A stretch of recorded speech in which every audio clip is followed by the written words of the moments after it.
can't imagine my mom ever writing poetry, and yet...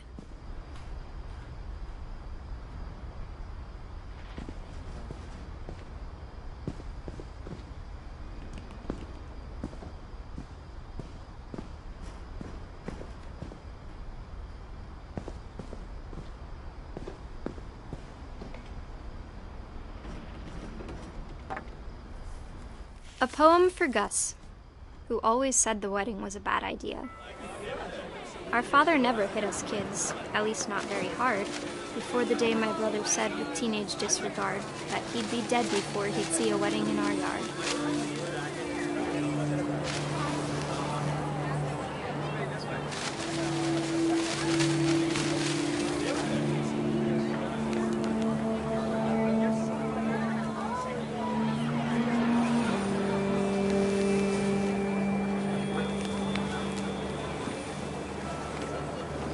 My father made him come, of course, but Gus stood far apart, just flew his kite and bottled up the storm inside his heart.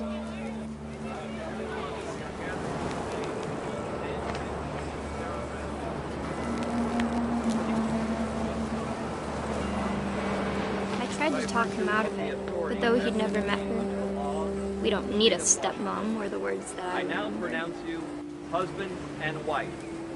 You may kiss the bride.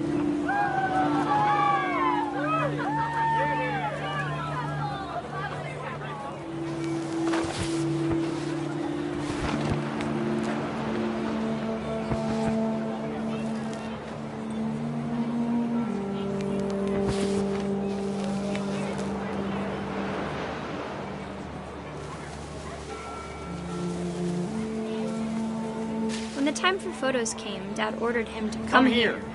But Gus declined, and as a sign held up his middle finger.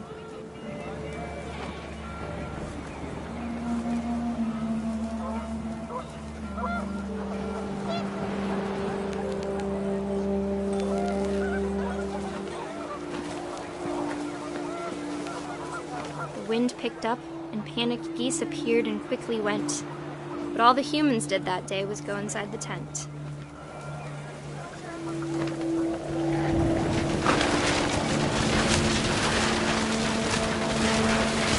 The rain came down in buckets then, but no one seemed afraid that nature might destroy the tent our dad had crudely made.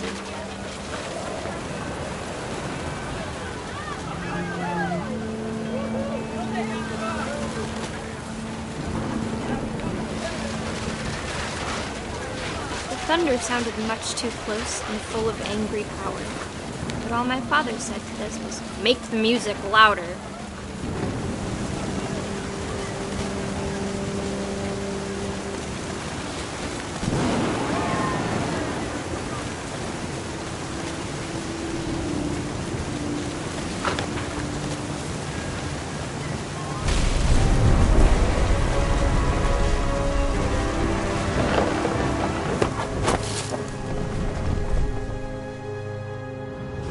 I wish that I could truly say I thought about you on that day.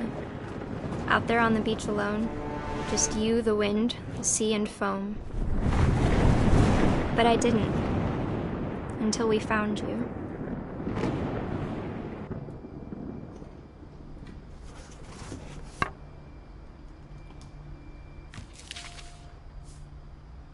She never talked about him, but Mom told me once if I was a boy, they were going to name me Gus.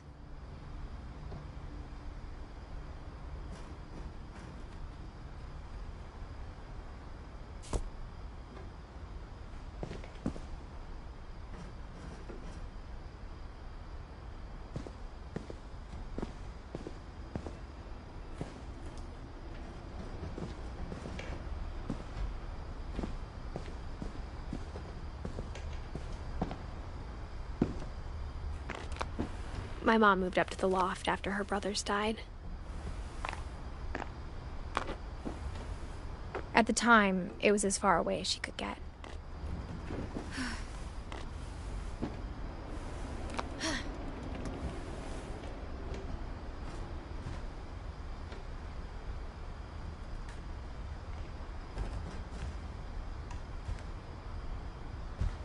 Religion was another thing my mom never talked about, but I think it helped her a lot after her dad died.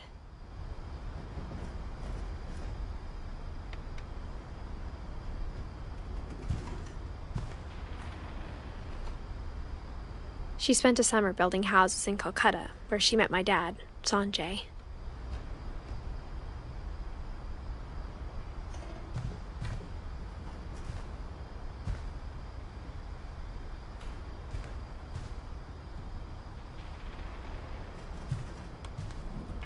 My mom moved to India a week after graduation and got a job teaching English.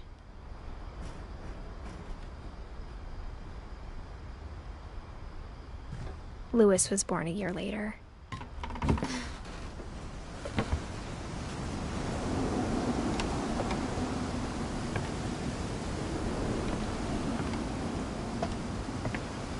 When my dad died, I don't think Mom knew where else to go.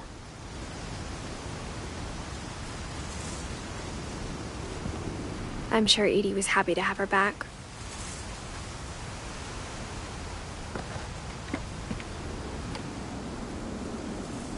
And to see kids in the house again.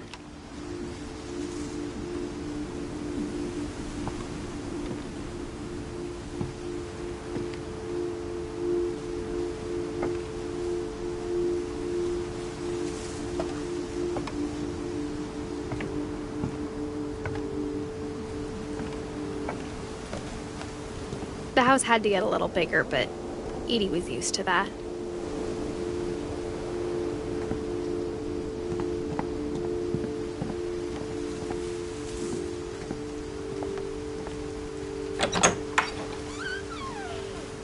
And for a while, things were good. Almost normal.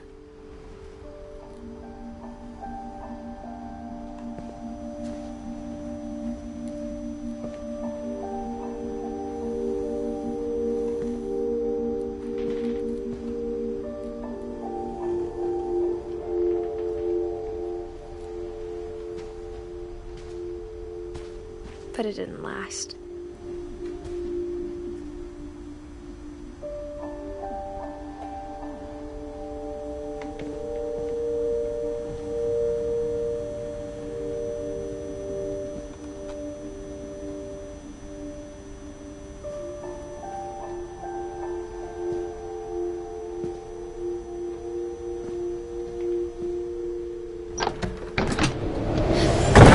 The beginning of the end was Milton's 10th birthday, when Edie gave him a castle.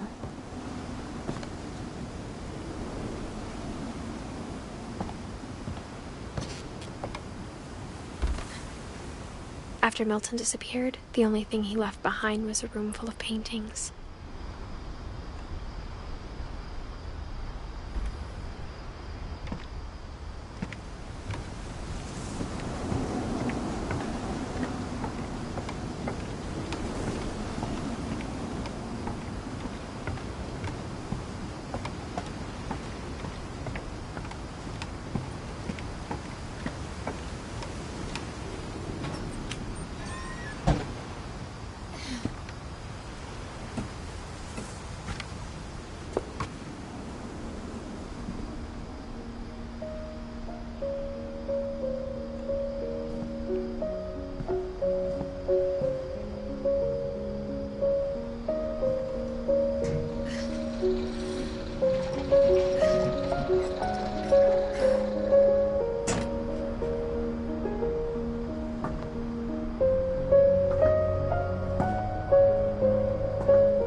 Milton Finch in The Magic Paintbrush.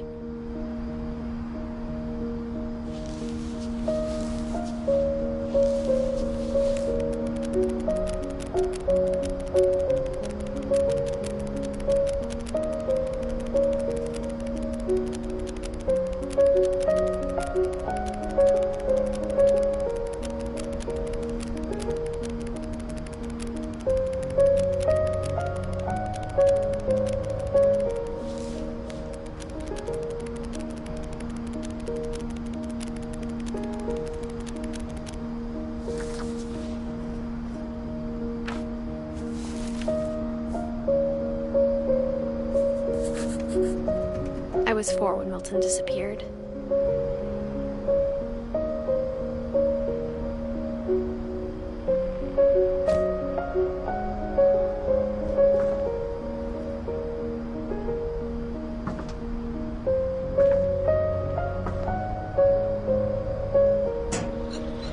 Mom spent months searching for my brother.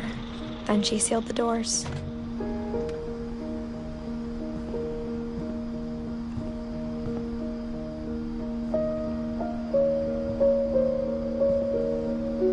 Whatever Milton had found in the house, Mom didn't want it getting out.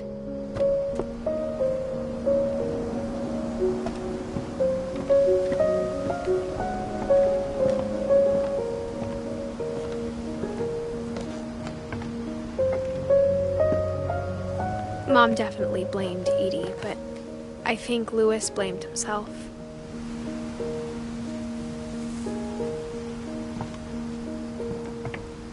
After he graduated, he just spent more and more time in his room, until Mom got him a job at the cannery.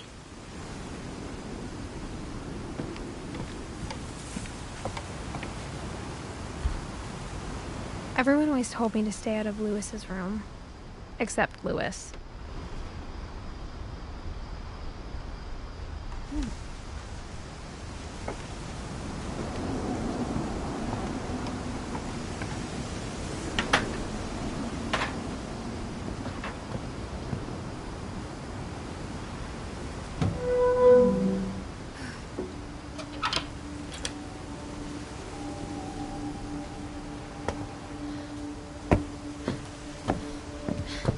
Louis's room smelled very, very familiar. That part of him lived on.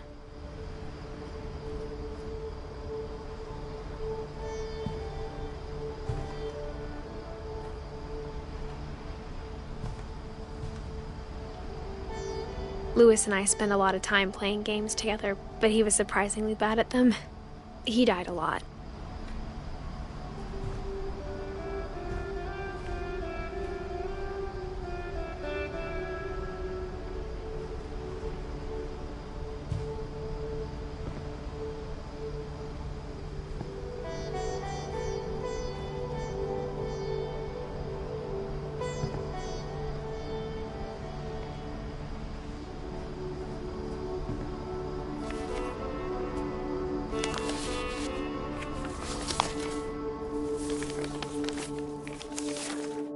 Dear Mrs. Finch, as Louis's psychiatrist, I can understand your desire for an explanation. As I see it, the trouble began in January, shortly after we convinced your son to seek treatment for substance abuse. Newly sober, I believe Louis first noticed the monotony of his daily life.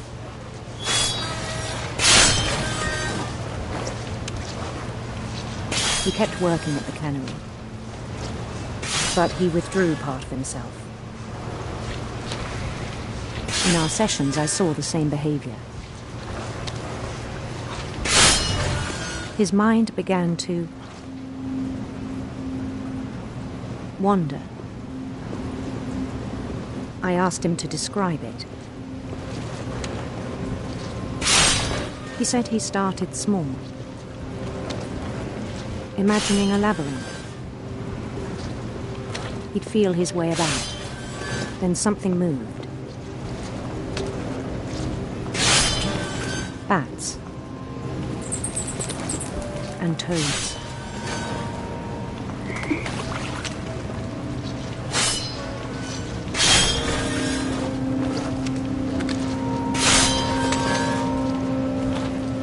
And things that have not names. He knew it was all in his head.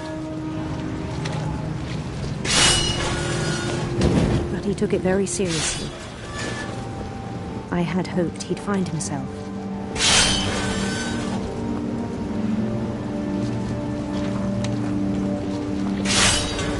But he found something more. I worried about him then.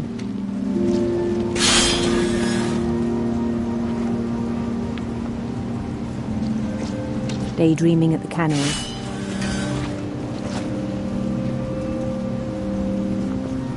I spoke with his boss, but he said Louis had become a model employee. Methodical, tireless, focused. Like a whole new Louis. So I let him go on.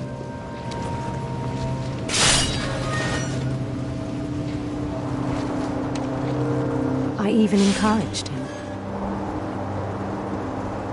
It seemed very promising at first.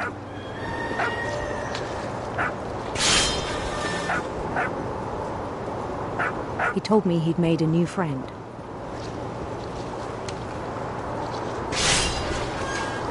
On the edge of a city he named Lewis Topia. He built the city up slowly, brick by brick. Then he made musicians.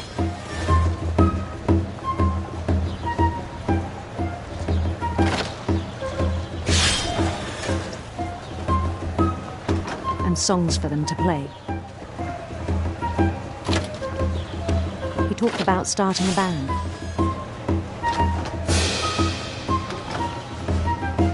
And he was always humming something. Every day his imagination grew stronger. He no longer spoke at the cannery. But his chopping was as reliable as ever. Then one day it struck him that all the cheering crowds, even the stones under his feet, were all in his imagination, so he could do whatever he wished.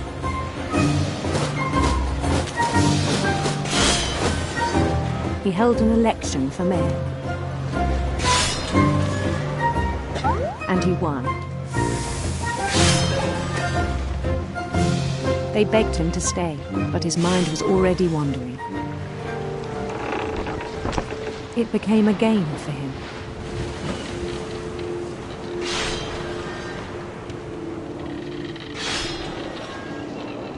He'd conquer a city, then immediately push on. New Louisville. St. Louis. He started drifting away from our reality.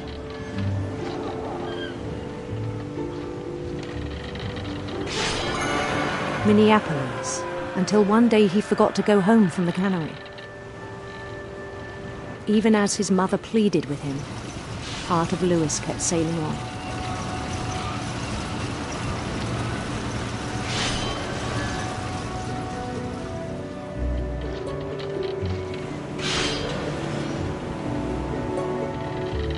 In Louisburg, he heard rumors of a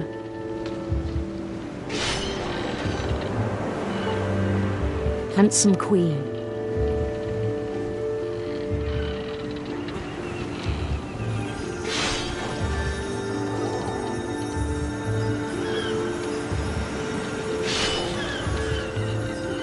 The queen was on her own quest for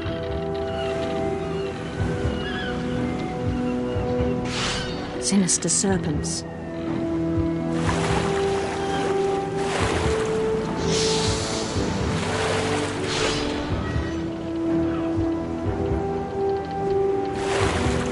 He followed the sound of her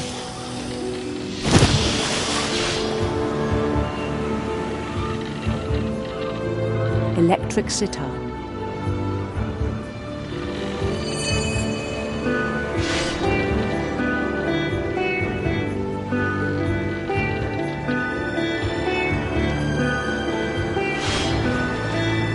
His chase led him to a golden palace east of the sun and west of the moon. Even then, his logic remained sound.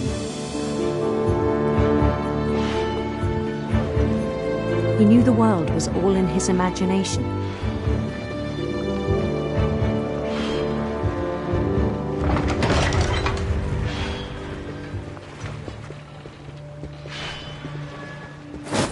But he was so proud of having created it. In his own eyes, he'd become something greater than a king.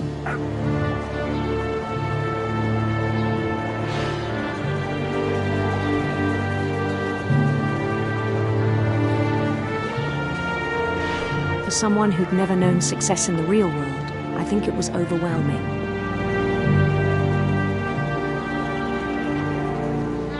And then it struck him. that the real Lewis was not the one chopping salmon, but the one climbing the steps of a golden palace.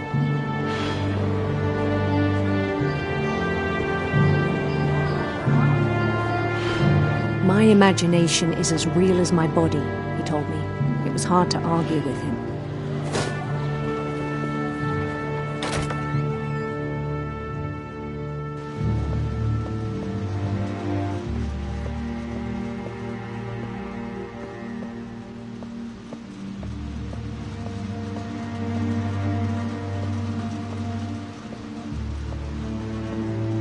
He began to forget the world we know.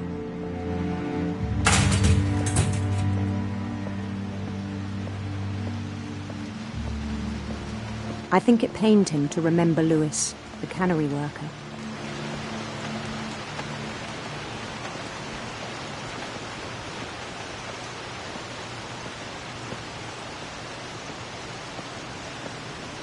He began to despise the man with a royal contempt.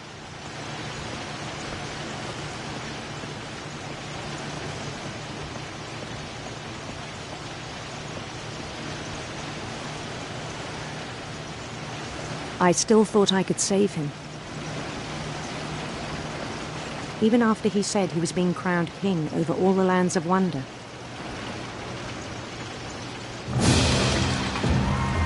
The palace would be packed with his companions.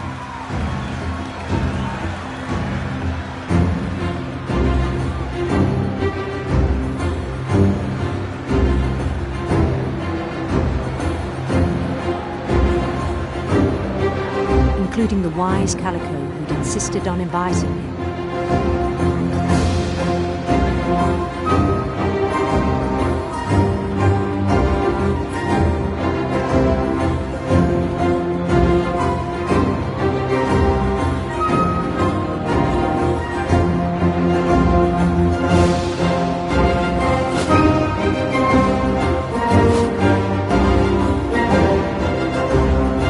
His queen waited, holding his crown.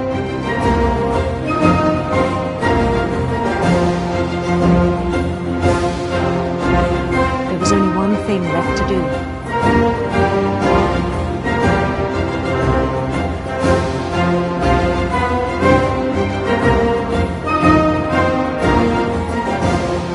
Bend down his head.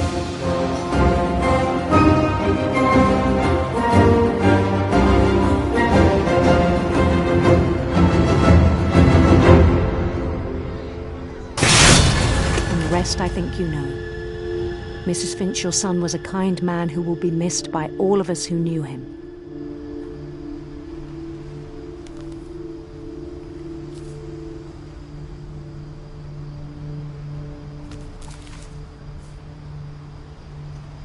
My brother was really cool. I wish you could have met him.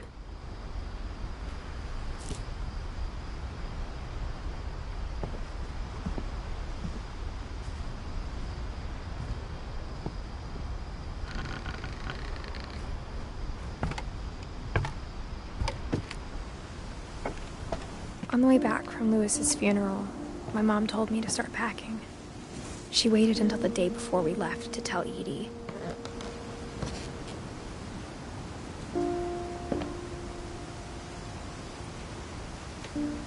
I'm not sure if she wanted to make it easier or harder.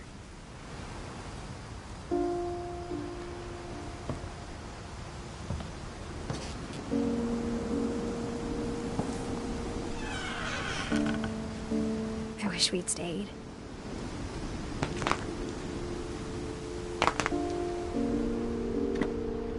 But I understand why we left.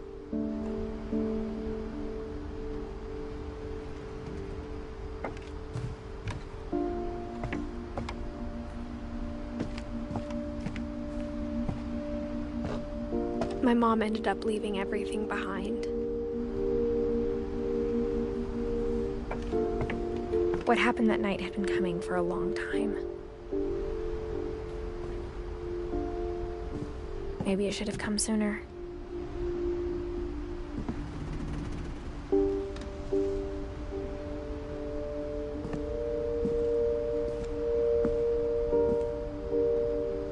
But it had to end one way or another. All that's left now is to tell you about that last night.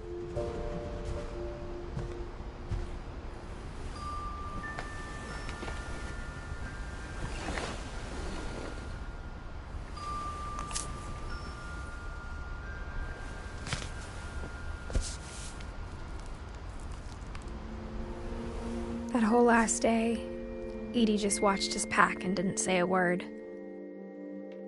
Until supper, when she raised her glass and said, "To our final night together, and all our final nights apart." Grandma, you know what I said about alcohol. Some of your medications are very Edith, specific. I left a present for you in the hallway. Why don't you go open it? The grown-ups have to argue now. I'm sorry, you're right. We're all leaving tomorrow. Let's just enjoy our last... I'm not leaving. Edith, you're excused.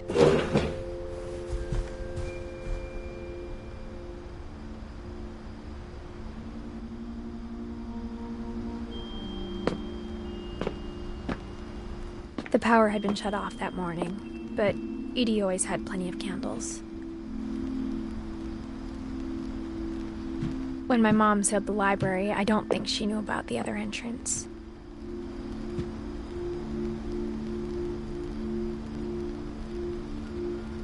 Or that Edie had a key to it.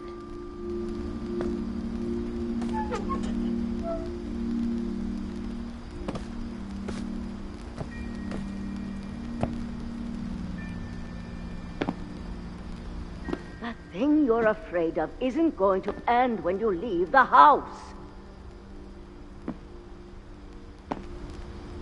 Edith has a right to know these stories. My children are dead because of your stories. I think it's best if Edith and I leave tonight.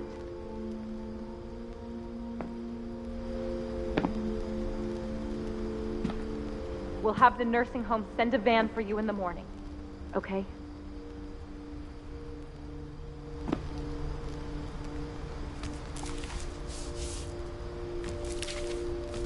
Dear Edith, there's so many stories I wish I could tell you, but there's only time for one. This is about what happened on the night you were born. That night, the tide went way, way out. It was the first and last time I ever saw the old house aground.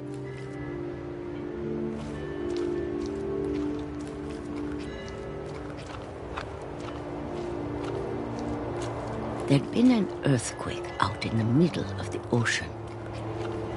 They called it the lowest tide in 1,000 years. God, it smelled awful. You know, I've seen that house every day of my life.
I never thought I'd go back to it.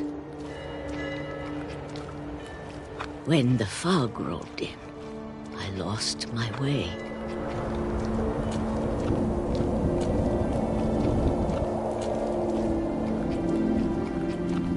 I got turned around.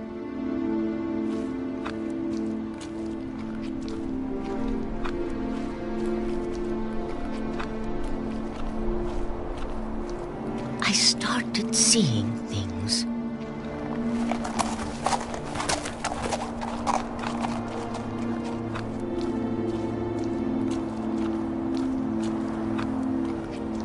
Things I'd forgotten had ever existed.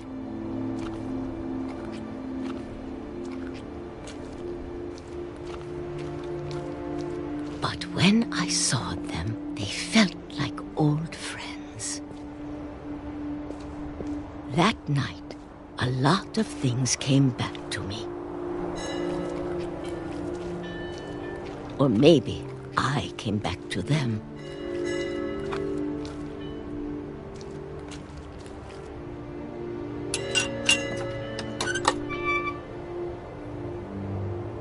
Things I can't explain, but that I need you to try and... Edith, what are you doing in here? It's mine! Edith! Mom, you're gonna rip it! Let go! I kicked and screamed, but Mom dragged me to the car.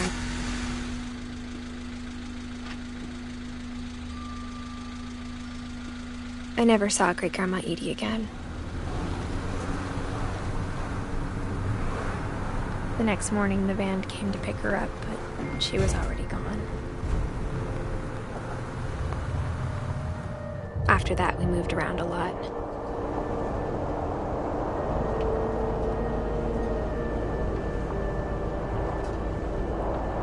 We both tried to make the best of it.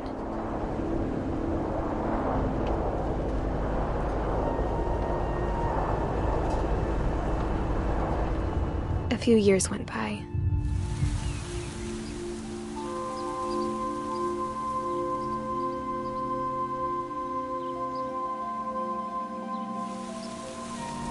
My mom didn't like to talk about it. But she started getting sick a lot. The rest happened pretty quickly.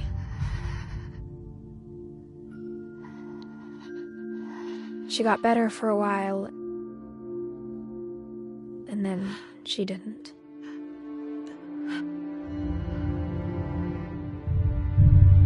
And then I was alone. The last Finch left alive.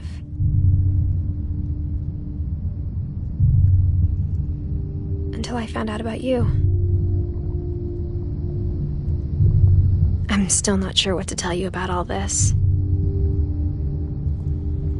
If we lived forever, maybe we'd have time to understand things. But as it is, I think the best we can do is try to open our eyes. And appreciate how strange and brief all of this is.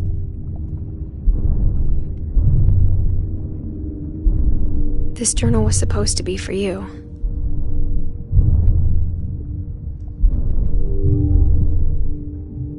But now I hope you'll never see it. I just want to meet you and tell you all these stories myself. But I guess if you're reading this now,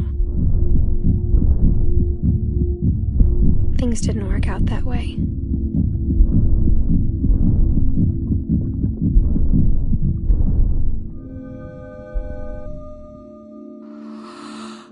This is where your story begins. I'm sorry I won't be there to see it. It's a lot to ask, but I don't want you to be sad that I'm gone. I want you to be amazed that any of us ever had a chance to be here at all. Good luck.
That whole last day, Edie just watched us pack and didn't say a word. Until supper, when she raised her glass and said, To our final night together, and all...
I grew up looking at Molly's room through the peephole. Molly's gerbil had a tiny bedroom with its own even tinier gerbil cage.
Edie told me once that every Finch who ever lived is buried somewhere in the library.